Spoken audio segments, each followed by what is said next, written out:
ठरलं तर मग या मालिकेच्या आजच्या भागात प्रेक्षकांनो जबरदस्त टर्निंग पॉइंट आलाय।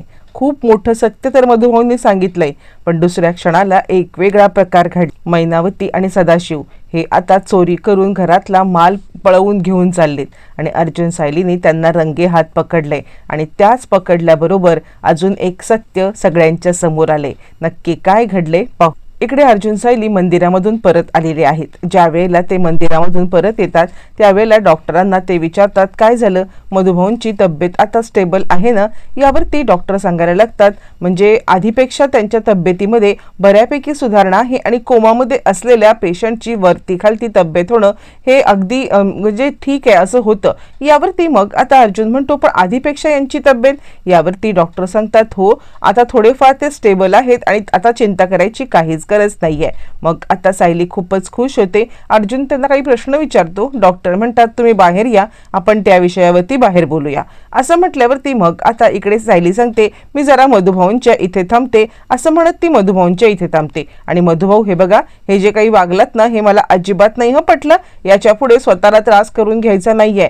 तुम्हाला माझ्यासोबत लवकरात लवकर आश्रमात यायचंय, विसरू नका अजिबात। असं म्हणत ती मधुभाऊंना दटावते। बरं हे सगळं चालू असताना अचानकपणे सायली त्यांच्याशी बोलता बोलता मधुभाऊ डोळे मिचकवतायत। सायली म्हणते मधुभाऊ खरंच तुम्ही डोळे मिचकवलेत की हा माझा भास होता?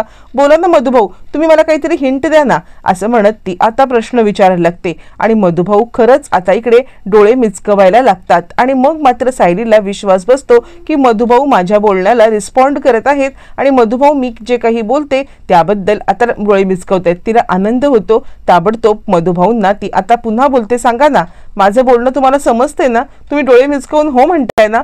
मधुभाऊंनी डोळे मिचकवल्यावरती सायली बाहेर येते। बाहेर आल्यावरती ती अर्जुनला गाठते आणि ती सांगते मधुभाऊ रिस्पॉन्ड करतायत। यावरती अर्जुन म्हणतो म्हणजे? त्यावरती ती सांगते मधुभाऊ डोळ्यांची उघडझाप करतायत आणि उघडझाप करून आता मधुभाऊ या सगळ्यामध्ये आता ते व्यवस्थित आहेत हे सगळ्यांना सांगतायत। म्हणजे मला खरंच आता पटलेलं आहे की मधुभाऊ आपल्या डोळ्यांची उघडझाप करून सगळं सत्य सांगतायत। यावरती लगेचच आता बाहेर असलेले सगळेजण आतमध्ये येतात आणि मधुभाऊंची बोलायला लागतात। त्यावरती आता इकडे सायली सांगायला लागते मधुभाऊ अहो बरा ना, तुम्ही परत एकदा उघडझाप डोळ्यांची करा ना आणि सगळ्यांना सांगा की तुम्हाला सगळं ऐकू येतंय। असं म्हटल्यावर ती मधुभाऊ काही वेळासाठी काहीच बोलत नाहीत प्रेक्षकांनो, म्हणजे ते गप्पच बसलेले आहेत। पण त्याच वेळेला आता इकडे सायली सांगते मधुभाऊ प्लीज बोला ना, जे मला तुम्ही सांगितलं ते सत्य या सगळ्यांना तुम्ही आता सांगा ना। असं म्हणत ती आता सगळ्यांच्या समोर मधुभाऊंना बोलण्यासाठी सांगत आहे। पण त्याच वेळेला आता इकडे मधुभाऊ अचानकपणे डोळे हलवतात आणि सायली सांगते मधुभाऊ तुम्हाला आश्रमातून घरी जायचंय ना। मधुभाऊ डोळे मिचकवतात आणि सगळ्यांना खूपच प्रेक्षकांनो आनंद झालेला आहे। तोपर्यंत आता इकडे सायली सांगायला लागते मधुभाऊ तुम्ही आता बरे होणार आहात ना आणि आम्हाला सगळ्यांना इथे बघून तुम्हाला आनंद झालेला आहे ना। असं म्हणत मग आता मधुभाऊ हो म्हणतात। बरं हे सगळं झाल्यावरती आता सगळ्यांना आनंद होतो आणि त्यानंतर डोळ्यांची उघडझाप करून मधुभाऊंनी अनेक गोष्टींचा सगळ्यांच्या समोर आता उलगडा केलेला आहे आणि त्यानंतर डॉक्टरांना लगेच बोलवलं तर डॉक्टर हे सगळं पाहतात आणि खरंच यांच्या तब्येतीमध्ये सुधारणा झाली आहे असं ते म्हणायला लागतात। बरं हे सगळं झाल्यावरती मग आता सायली बाहेर येते आणि अर्जुन तिला काही प्रश्न विचारतो। मधुभाऊंची ही अशी तब्येत कशामुळे झाली, तू आधी आली होतीस तेव्हा नक्की काय घडलं होतं? असं म्हटल्यावरती सायली सांगायला लागते की मी मधुभाऊंना सांगत होते की माझ्या आई वडिलांच्या बद्दल, सदाशिव लोखंडे आणि मैनावती लोखंडे, आणि त्यानंतर मधुभाऊ खूपच हायपर झाले आणि हायपर होऊन ते आता अशा पद्धतीने वागायला लागले। यावरती अर्जुन म्हणतो म्हणजे हे सगळं मधुभाऊंना समजल्यावरती ते असं करतायत, म्हणजे मला लक्षात येतंय की काहीतरी गडबड आहे। त्यावरती आता इकडे अर्जुन म्हणतो आणि मधुभाऊंनी तर आता मला ज्या वेळेला अपघात झाला ना त्यावेळेला सांगितलंच होतं की त्यांना माहिती आहे की आई वडील कोण आहेत तुझे, म्हणजे आता सदाशिव आणि मैनावती हे जर का तुझे आई वडील असतील तर मात्र त्यांना माहिती आहे सायली। यावरती सायली म्हणते आणि नसतील ना तरी पण त्यांना माहिती आहे। आता मधुभाऊच माझ्या आता शंकेचं निरसन करू शकतील। असं म्हणत सायली आता लगेचच ताबडतोब मधुभाऊंची परत बोलायला जाते। बरं तोपर्यंत हे सगळं चालू असताना या सगळ्या गोष्टी चालू आहेत आणि त्यावेळेला सगळ्यांनाच खूपच चिंता वाटती आहे। त्यावरती सायली आता सांगते इकडे अर्जुनला की मी काय करते माहितीये का, आई बाबांना इकडे घेऊन येते मधुभाऊंना भेटायला, जेणेकरून आता आई बाबा भेटले की पुढचं काय सत्य आहे ते समजेल। अर्जुन आणि सायली घरी येतात, सगळेजण मधुभाऊंच्या तब्येतीबद्दल विचारतात। त्यावेळेला अर्जुन सायली सांगतात की आता त्यांची तब्येत स्टेबल आहे। त्यावरती पूर्णाजी म्हणते देवाचेच आभार झाले। यावरती मग आता सायली सांगते खरं सांगू का, तर मला त्यांना आई वडिलांना भेटायचं आहे, म्हणजे माझ्या आई वडिलांना मधुभाऊंना भेटवायचं आहे। यावरती पूर्णाजी म्हणते ठीक आहे जा तू घेऊन। यावरती मग आता लगेचच इकडे कल्पना म्हणते ठीक आहे। मग लगेचच मैनावती आणि सदाशिव यांच्याकडे सायली आलेली आहे। इकडे तोपर्यंत मैनावती प्रेक्षकांनो खूपच चिडलेली आहे आणि ती आता सदाशिवला सांगत आहे काय तुम्ही इथे सुभेदारांचा विश्वास जिंकण्यासाठी मी काय काय करतेय, पण तुमचं मात्र काही संपतच नाहीये।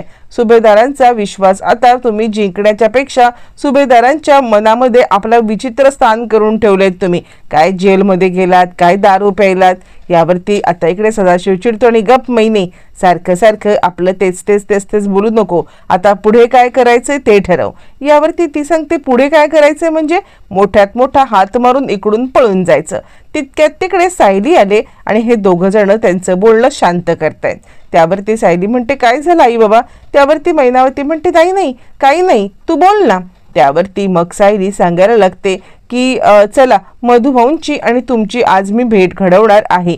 यावरती ते म्हणतात मधुभाऊ। यावरती सायली सांगते हो मधुभाऊंना आता थोडंफार बरं वाटते, त्यामुळे आता तुमची भेट घेतली तर त्यांना नक्कीच बरं वाटेल असं म्हटल्यावरती मग आता लगेचच मैनावती सदाशिव म्हणतात हो आम्हाला सुद्धा मधुभाऊंना भेटण्यासाठी आवडणार आहे, कारण कसं आहे ना ज्यांनी आमच्या मुलीला इतके दिवस सांभाळले त्यांच्यासाठी पाहणं हे सुद्धा म्हणजे त्यांना पाहणं हे सुद्धा आमच्यासाठी आनंदाचीच गोष्ट असणार आहे असं म्हटल्यावरती मग आता ते सायली सोबत मधुभाऊंना भेटायला जातात। इकडे प्रिया हे सगळं ऐकते आहे आणि प्रिया खुश झाले। प्रिया विचार करते चला म्हणजे माझा हा एक मोठा प्रॉब्लेम आता सॉल्व्ह झालेला आहे की आता हे मधुभाऊंना भेटायला सायली घेऊन चालले, म्हणजे तिला 100% विश्वास बसलेला आहे की हेच तिचे आई बाबा आहेत आणि त्याचमुळे ती त्यांना घेऊन चालली। चला एकतर काम झालं म्हणायचं। इकडे तोपर्यंत सायली निघून गेल्यावरती अस्मिता सचिनला व्हिडिओ कॉल करते। व्हिडिओ कॉल करत ती सचिन सोबत बोलतीये आणि ती सांगते मी आता काय विचार करते माहितीये का, थोडे दिवस जरा आता आपल्या घरी जाते, आई बाबांच्या सोबत राहीन। यावरती सचिन म्हणतो चला तेवढंच बरं झालं म्हणायचं, म्हणजे आईला सुद्धा कोणाची तरी कंपनी भेटेल, इतके दिवस बिचारी आपली एकटी असते ना असं म्हटल्यावरती लगेचच ती सांगते हो का ठीक आहे मी जाणारच आहे, पण तू कधी येशील, तू पण लवकरात लवकर ये बरं का। इथे माहितीये का इथे वातावरण जरा विचित्रच होतंय, इथल्या वातावरणामध्ये मला न माझे हार्मोन्स अपडाऊन झाल्याचं फिलिंग येते आणि म्हणूनच मला असं वाटतंय की म्हणजे लवकरात लवकर जरा थोडंसं चेंज मिळाला तर बरं होईल असं ती म्हणायला लागते। यावरती तो म्हणतो ठीक आहे लवकरात लवकर तू जा, कारण कसं आहे मला माझं बाळ एकदम हेल्दी आणि बरोबररित्या हे पाहिजे, माझ्या बाळाच्या संदर्भात कोणत्याही बाबतीमध्ये हलगर्जीपणा झालेला मला नको आहे असं म्हणत ते दोघंजण जेव्हा बोलत आहेत तोपर्यंत साक्षी तिकडून आले आणि कोणाशी बोलतोय हा फॅमिली सोबत बोलतोय, फ्रेंड सोबत बोलतोय की हा आता पुढचं काही म्हणजे क्लायंट सोबत बोलतोय, नाही असं म्हणत ती आता तिला जाणून घ्यायची उत्सुकता असते की नक्की कोणासोबत बोलतोय, काय बोलतोय, कसं बोलतोय। त्यासाठी आता इकडे साक्षी त्याच्या मागे येऊन उभी राहते आणि जाणून घेण्याचा प्रयत्न करते। इकडे तोपर्यंत अस्मिता सोबतचं बोलणं झाल्यावरती त्यावेळी शिताफीने आता इकडे दुसराच एका क्लायंटचा फोटो समोर घेतलाय आणि साक्षी हे सगळं मागून पाहते आणि सुटकेचा निश्वास सोडतीये प्रेक्षकांनो। इकडे तोपर्यंत सायली आता या दोघांना घेऊन पुन्हा आलेली आहे, सोबत अर्जुन सुद्धा आहे आणि मग सायली मधुभाऊंना सांगत आहे मधुभाऊ मी तुम्हाला म्हटलं होतं ना की माझे आई बाबा सापडलेत, हे बघा सदाशिव लोखंडे आणि मैनावती लोखंडे हे माझे आई बाबा आहेत। झालं सदाशिवची नाटकं सुरू होतात, मधुभाऊ तुम्ही आमच्या पोरीला जीवापाड जपलं, तुमचे जितके आभार मानावे तितके कमी आहेत, तुमचे किती आभार मानू। खरं सांगायचं तर आता मी तुमचे आभार मानण्याचे सुद्धा हे नाही. आणि काय ग महिने, मधुभाऊ आजारी आहेत, काहीतरी फळफळावळ त्यांच्यासाठी आणायला नको होती का? रिकाम्या हाताने इकडे आलीस का तू? असं म्हटल्यावरती मग आता ती सांगते, नाही हो, खरंच माझ्या लक्षातच नाही आलं, पण पुढल्या वेळेला येऊनच आले तेव्हा आम्ही नक्कीच आता काहीतरी फळफळावर घेऊन येऊ बरं का. असं म्हटल्यावरती मग आता लगेचच इकडे दोघं जण बोलत असतात. आणि त्यानंतर या दोघांच्या समोर मधुभाऊंना आणणं किंवा मधुभाऊंच्या समोर या दोघांना आणणं हा हेतू सफल झाल्यावरती अर्जुन म्हणतो, चला बाहेर पडा, तुमचं काम झालंय. यावरती मग लगेचच ते म्हणतात, काय? यावरती अर्जुन म्हणतो, नाही, म्हणजे कसं आहे, डॉक्टरांनी जर का आत्ता तुम्हाला इथे पाहिलं ना तर ते ओरडतील, गर्दी करू नका असं म्हणतील, म्हणून सांगतोय मी. यावरती सदाशिव म्हणतो, बहिणे बरोबर आहे, चल लवकर, आपण इथे जास्त वेळ थांबून चालणार नाहीये. मधुभाऊंची तब्येत बरी होणं हे महत्वाचं आहे की नाही, की आपल्या इकडे थांबणं, चल लवकर बाहेर जाऊया. असं म्हणत दोघं जण मधुभाऊंना नमस्कार करतात. मधुभाऊंना नमस्कार करून तिकडून आता दोघं जण बाहेर पडलेली आहेत. प्रेक्षकांनो, ही दोघं जण बाहेर पडतात आणि त्यानंतर मग आता अर्जुन आणि सायली तिकडेच थांबतात, जेणेकरून मधुभाऊंच्या सोबत त्यांना बोलता येईल. आणि त्यानंतर मग आता इकडे आपल्याला दाखवलं जातं की साक्षी आलेली आहे आणि साक्षी वळून पाहते तर काय, तिला वेगळ्या क्लायंटचा फोटो दिसतो आणि त्यामुळे ती बिनधास्त होते की चला, आपण जे काही बघतोय ते खरं नाहीये, इथे वेगळ्याच क्लायंटचा फोटो आहे आणि ती खुश होते. बरं, हे सगळं चालू असताना आता इकडे त्यांनी बरोबर दुसऱ्या क्लायंटचा फोटो घेतलेला असतो आणि मीटिंग संदर्भात बोलत असतो. सचिन हा महाडॅम्बिस माणूस आहे आणि तो वेळोवेळी आता इकडे आपले रंग दाखवतोय, वेळोवेळी आता तो असं दाखवते की मी किती सोजवळ आहे. पण हे सगळं करत असताना त्यांनी आता साक्षीसारख्या महाडॅम्बिस बाईला पण उल्लू बनवले. याचाच अर्थ तो किती महाठग आहे हे आपल्याला कळू शकतं. त्यानंतर मग आता साक्षी म्हणते, काय सतत काम काम काम. यावरती तो म्हणतो, हो काम तर झालंच पाहिजे ना. असं म्हणत तो आता साक्षीच्या सोबत राहत आहे. इकडे तोपर्यंत अर्जुन आता ह्या दोघांना बाहेर पाठवतो. मधुभाऊंच्या बाजूला इकडे आता सायली येते आणि ती सांगायला लागते, मधुभाऊ तुम्ही ह्यांना पाहिलत ना. इकडे तोपर्यंत हे दोघं जण बाहेर आलेत आणि मैनावती सांगते, बाद झालं हा आता हे सगळं, आता मोठा हात मारल्याशिवाय आपल्याकडे पर्याय नाहीये. यावरती तो म्हणतो, चल पाणीपुरी खाऊया. आपली नेहमीची ट्रिक करायची, 4-6 पाणीपुरी खायच्या आणि त्यांना बोलायचं की आपने 4 ही दिया था 2 पाणीपुरी दो. असं म्हणत त्यांच्याशी भांडत खायच्या. यावरती ती म्हणते, जरा तरी मोठा हा विचार करा, या पाणीपुरीच्या पलीकडे जाऊन घ्या. आणि त्यावरती ती सांगायला लागते, हे बघा एक काम करूया, आपण एक मोठा हात मारूया. आणि त्यावरती आता इकडे तो सांगतो, हो पण मोठा हात कुठे मारायचा आहे, म्हणजे मला तर कळतच नाहीये की कसं काय, घरामध्ये कोण ना कोणतरी असतं. त्यावरती ती म्हणते, अजिबात काळजी करायची नाहीये, आता आपण एक प्लॅन करायचा. आणि ती तिचा प्लॅन सदाशिवला समजावून सांगते. पूर्णाजी एकटीच घरात असते, प्रियाचं काही लक्ष नसतं, बाकी सगळेजण कुठे कुठे गेले की पूर्णाजीच्या कॉफीमध्ये काहीतरी टाकायचं आणि मोठा डल्ला मारायचा आणि त्यानंतर तिकडून निघून जायचं, पुन्हा वळून मागे पाहायचं सुद्धा नाही. हा दोघांचा प्लॅनिंग चालू असतं. पण त्याच दिवशी सायली अर्जुनच्या समोर 2 मोठी सत्य उलगडल्याने यांचा बरोबर डाव फेल होणार असतो. दोघं जण प्लॅन करत करत घरी चाललेत. तोपर्यंत सायली आता मधुभाऊंना विचारते, मधुभाऊ तुम्ही पाहिलत ना की हे दोघं जण आलेले होते, हे माझे आई वडील आहेत का? मधुभाऊ आता फक्त मला तुमचीच आशा आहे की तुम्हीच मला सांगू शकता की हे खरंच माझे आई वडील आहेत का?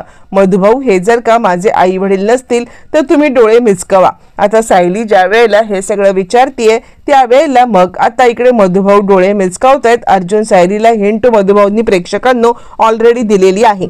इकडे सदाशिव मैनावती फुल प्रूफ प्लॅन करतात आणि ते आता प्लॅन करतात, काही झालं तरी सुद्धा लवकरात लवकर इथून पैसे घेऊन पळायचं, जेणेकरून आपल्याला या सगळ्यामध्ये आता पुन्हा काही हात मारायला नको. एकदाच मोठं घबाड घेतलं की पुन्हा या घराचं तोंड बघायला नको या घरात तर लोकांचं तोंड बघायला आणि नको त्या सायलीच्या समोर तोंड वेंगाडायला.